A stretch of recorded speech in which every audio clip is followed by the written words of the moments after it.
se escuchó que sí. ¿Usted me puede dar la respuesta definitiva como experto?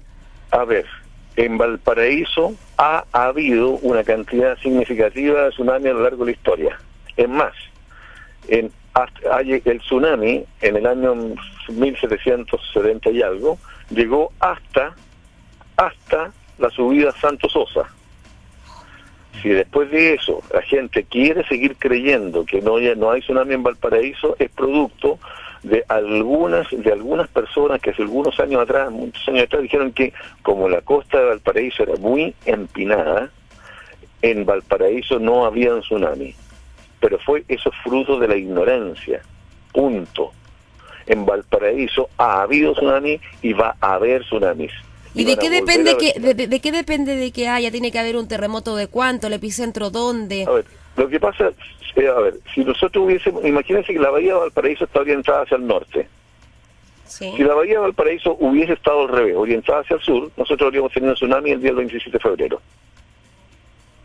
Uh-huh. ¿Por qué? Porque el tsunami venía desde el sur hacia el norte en esa zona. ¿De acuerdo, no? Sí.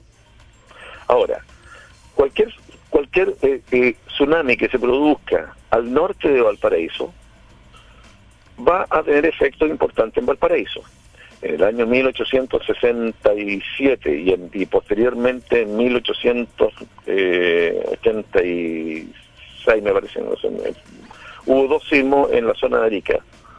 En uno de ellos, en ambos, el tsunami tuvo efectos en Valparaíso, a 2.000 kilómetros de distancia. Es decir, cualquier movimiento telúrico con epicentro en el mar hacia el norte de Valparaíso puede tener riesgo para la costa nuestra. Podría, no necesariamente, sí, claro. Podría generar un tsunami en Valparaíso. Ahora que en nuestras costas de Valparaíso... De más factores también. Claro. De que en nuestras costas de Valparaíso no haya uno hace muchos años, uno tiene que esperar que sea cada ciertos años o no. Es relativo. No, se trata de lo siguiente. Nosotros hay una cosa que se llama el tiempo. No es que cada 80 años, por ejemplo, en Valparaíso hay un terremoto, sino que en promedio, en el largo plazo, por ejemplo, si uno toma 800 años, lo más probable es que haya unos 10 sismos en Valparaíso. ¿Me explico, no? Uh-huh. Eso significa, eso es lo que se denomina el periodo de recurrencia. Por ejemplo, si tenemos un periodo de recurrencia de 80 años, eso no significa que al cabo de 80 años matemáticamente va a llegar el sismo. Significa que probablemente entre, 50 y 110 años, o por allí, va a haber un sismo. Después, si uno se fue más largo, probablemente el otro va a ser un poco más corto, y en promedio, al cabo de mucho tiempo, uno va a ver que como que esto se repite en promedio cada 80 años. Uh-huh. Esta es la única cosa que podemos estimar cuando aproximadamente y dentro de un rango grande estamos en un riesgo sísmico.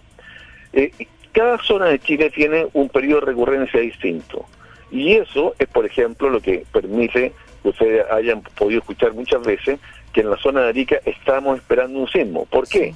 Porque ya pasó hace rato el tiempo del periodo de recurrencia y por lo tanto tiene que venir en algún momento relativamente cercano del futuro. Profesor Campuzano, ¿cuándo es terremoto y cuándo es sismo? Porque el presidente dijo terremoto, gran parte del mundo tituló en sus portadas terremoto nuevamente en Chile, y nosotros seguimos hablando de sismo.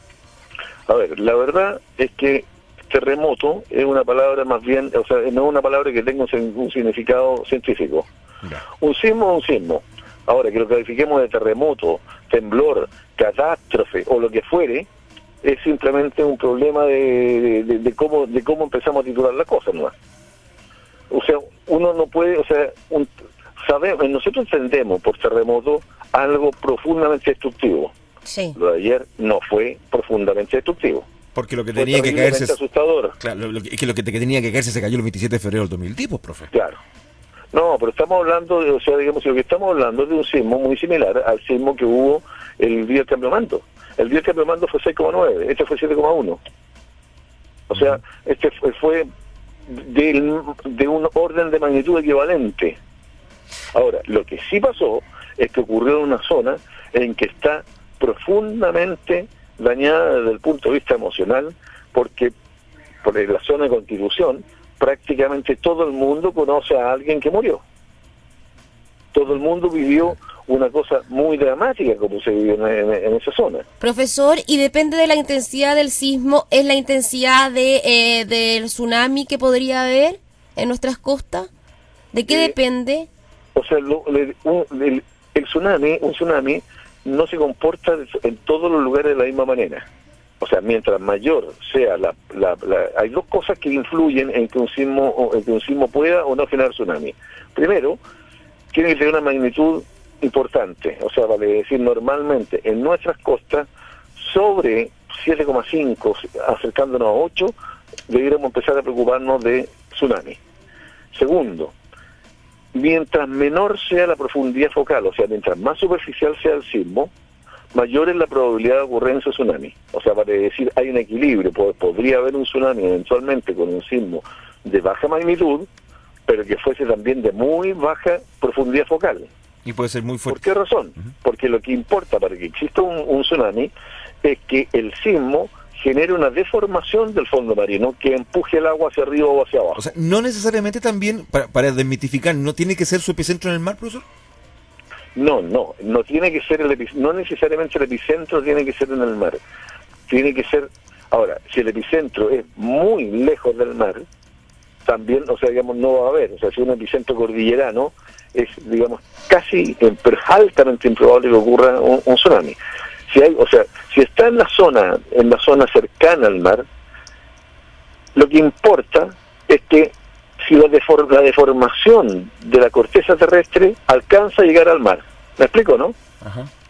Cuando sucede un sismo en un punto, se puede formar una zona, imagínense que se deforma un círculo, va a ser lo fácil. Claro. Bueno, si ese círculo tiene un radio de 30 kilómetros, y con eso alcanza a llegar a la zona marítima, puede producir un movimiento ascendente del agua que genera un sismo o un tsunami. Ahora, si eso no sucede, no tiene cómo generar un tsunami. Yo siento que nos falta tanto por aprender. O sea, da la sensación que estamos igual de vulnerables que hace 2 años sé. atrás. Yo creo, profesor, como conclusión, que si uno siente un fuerte movimiento telúrico que vive en la costa, más allá que del orden uno, la del otro, se cancele uno del otro, la posibilidad de evacuar es un hecho que tenemos que incorporarlo a nuestra vida si es que no podemos mantenernos de pie ante un movimiento telúrico. ¿O me equivoco? Exactamente. Y hay otra cosa que es importante. Hay que recordar que en el caso del sismo del 27 de febrero, la gente se salvó no por las instrucciones de las autoridades, se salvó por el conocimiento de los pescadores fundamentalmente, que salvaron muchas vidas. Entonces, cuando nuestras autoridades actúan en forma equivocada, es importante que reflexionen si lo están haciendo bien o no. Ese no es un problema político, yo creo que es un problema transversal, es un problema nacional, no es un problema de este gobierno o del otro, o el de aquí o el de allá, es un problema de una conciencia nacional de interferencia o de exceso de precaución, que yo lo llamaría muchas veces miedo o temor a las consecuencias, y eso es, lamentablemente, parte de nuestro ethos nacional.